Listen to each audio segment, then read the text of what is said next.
Tom Scott Bell, and this is World Talk, the show that discusses the biggest issues affecting China and the rest of the world. We start today with a question. Which demographic contains more people than the entire population of the US and Canada combined? Well, with just over 400 million, it's China's millennials.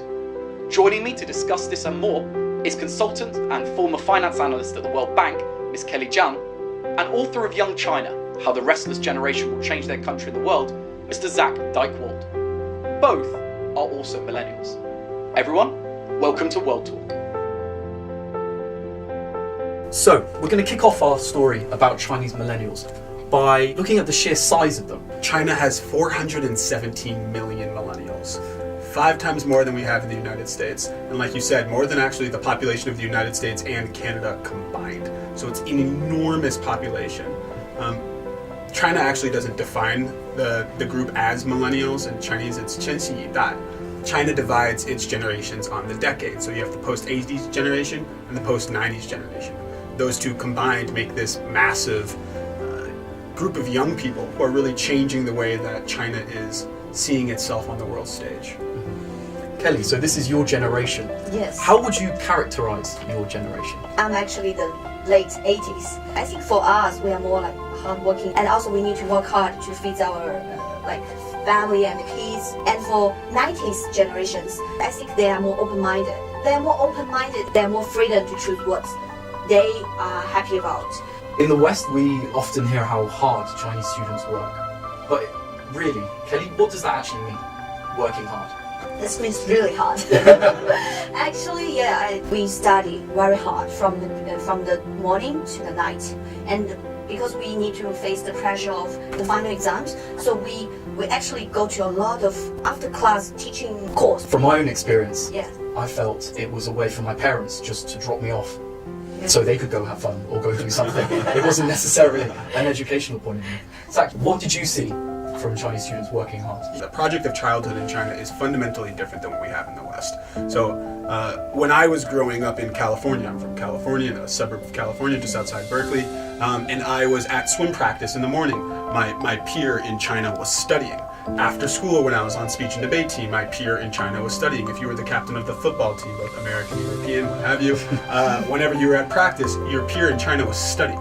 The study culture of Chinese life is the most defining element of being young in China. Because they really want to go to the top school. So that drive to get to a top school, where does that come from, that drive? The drive, actually, I think one of that is from Chinese cultures and the parents, right? Chinese parents, they're really keen on have their kids to grow well. Because we said 望子成龙. So in Chinese culture, it's quite normal. They put too many hopes on the kids, and they want their kids to fulfill the dreams that they have not fulfilled in their generation. The cultural side is really important. In China, there's something called 反哺模式.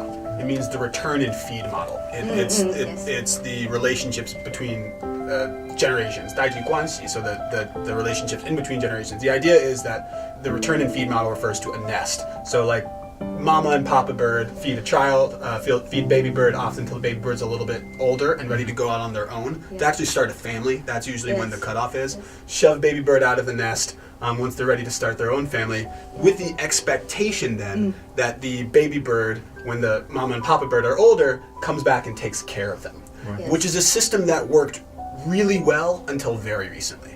Would you want your child to have that same drive and that same push to succeed?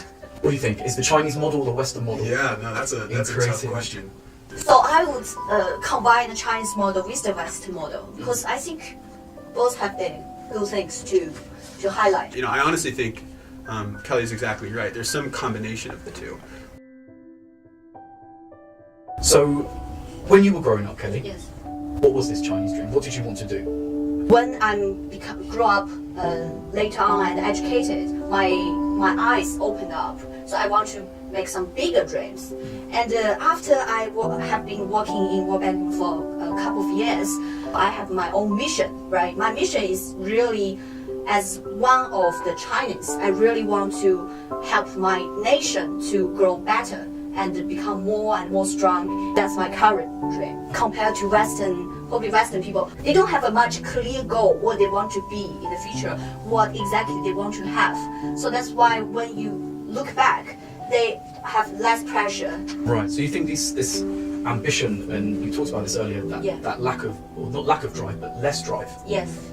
is affecting Westerners. Do you think that's true? I think absolutely. I actually, there's parts of what you're describing, and I think we have to sort of probe into in more detail. I don't disagree with those. So I agree with this idea that in China there are far more concrete career goals that are advanced. When we're talking about people who are actually able to achieve their financial dreams, to achieve their career success, I think we're talking about, again, the elite. I think we're talking about sort of the minority within this group of young people. So yes, This but is- the group, that's like the small group's gonna influence the Totally majority agree. in the future, They'll be the right? model for the Yeah, for the you rest need of it. to first have the model, and then it's gonna spread out. Right. When we talk about the ambition in the earlier, I would say it's ambition for general Chinese public. Yeah, You Right. disagree? Right. That's why you can see China has been growing dramatically faster, achieve like 2-digit economic growth. And the drive behind it is because of China's dream. Everyone have a China's dream to achieve well, to live a better life. And so do I, because I returned back from US and UK to achieve my Chinese dream. I feel like many Chinese, they really love their country. Many of my friends, they return back to China and giving up their Wall Street big title, all the things. So they really have ambitions to do some meaningful things. I agree. Yeah. And I actually, I mean, if you do look at education flows, it used to be that when people would graduate from a school like Yale, they would try to stay. From a school in the UK, they would try to stay. Now about between 70 and 80% of students who are graduating from American or UK universities in particular are actually returning home. That young people are perceiving that the opportunities are actually greater in China than they are abroad. Is that what you thought, Kelly? Did you think there's more opportunities back in China? That's why you moved? I think one of that is a lot of opportunities, because China been doing a lot of more innovative things, right? And the government have a lot of great policies to encourage those educated people return back to home. I generally agree with you, and that is that young people are feeling proud of what China's becoming. Young people are perceiving opportunities in China that far exceed those that exist in the West, particularly for Chinese. There's no doubt that there's an incredible surge of wealth creation happening in China. Innovation, change, growth, at paces that you just don't see everywhere else in the world. Okay. I want to touch on that sense of pride that you have in bringing what you've learned back to China. Yes. In America or in European countries, do you think they still have that sense of pride in wanting to develop their country more? Pride is a topic I talk about relatively extensively. So I do think that in the West we're in a bit of an identity crisis. It's not to say that I'm a proud American, and you're from the UK. There's no doubt that we're at points right now where we're not exactly sure who we are. And we just voted someone into, not we just, but it wasn't even young people. But we had a president who was voted into office on the idea of making America great again, which is a tacit admission that we don't think we're so great right now.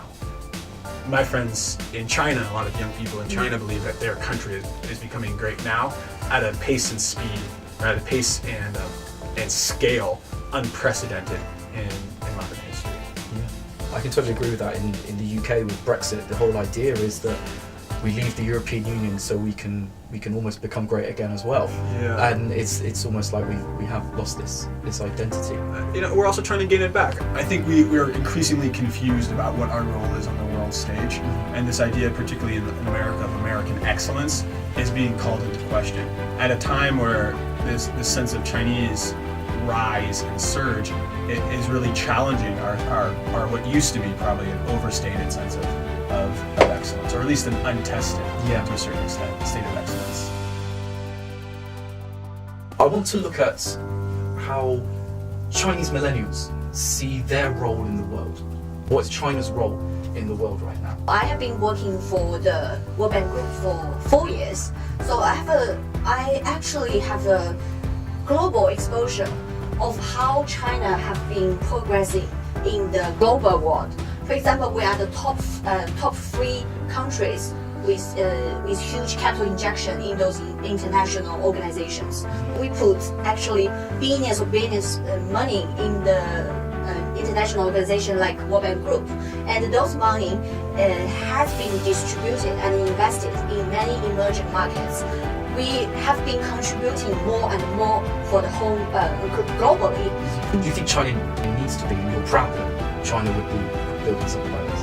Yeah, definitely. I'm very proud that China has been doing a lot of great initiatives, a lot of investments in those emerging markets through different vehicles or from other corporations or in international organizations. What China's doing quite differently, and I think very effectively, is that it's the first time that real alternatives have been offered to the international institutions that were really US-led, you know. Yeah. And what China is trying to do and doing relatively effectively is creating alternatives on the world stage. You know, these investment vehicles are investment vehicles. It's not charity. No. And so what's interesting is when you look at the United States, for instance, in parts of Africa, is a lot of those relationships were based on foreign aid. A lot of Chinese relationships with those same African countries are based on investment or mutual trade. As our President Xi mentioned, we are doing we call it like a 人类共同体 or something like that. Problems affecting all of humanity. Yes, yes. We talk a lot about the United States and China, but China's doing something far bigger than that. China's doing a very good job of creating a sort of hub and spoke model of economic and political dependencies, particularly with Belt and Road. You know? And so what China's doing, both politically and economically, is making its role in the region and the world absolutely essential, so that China's economic and political survival and thriving will have positive or negative impacts on all of the countries that are involved with it. And one of China's greatest successes or successful aspects of this plan is making sure to benefit in the long term the countries that it's working with. For the young people, what words would you give them to inspire them to you to have succeeded greatly? What words of encouragement could you offer these people? We just, I would say to the young people that the future is on your hands. So only sky is your limit. So you will be the best. I'll say two things. First, good relationships are based on understanding. 300 million to 1 in terms of language learning have made an enormous effort to understand, particularly the English-speaking world, to learn from us, to understand our culture, to understand what we stand for. And they're going to be competing with us going forward. It's my hope that we make a similar effort to understand who this young generation in China is. The second part is do what you love, absolutely, and be ready to work at it. Because there's this whole generation in China who has this incredible work ethic and who's beginning to do what they love, is beginning to be more purpose-driven. We are able to be confident and rise to that challenge, and again, find opportunities to work together based on mutual understanding. The future might be yours, but you have to be ready to work for it and commit to it. Well, there you have it. The future might be yours, but you have to be ready to work for it. Some sound advice indeed. Thank you to both my guests, Ms. Kelly Jiang and Mr. Zach Dykewald. And thank you for watching World Talk. Goodbye.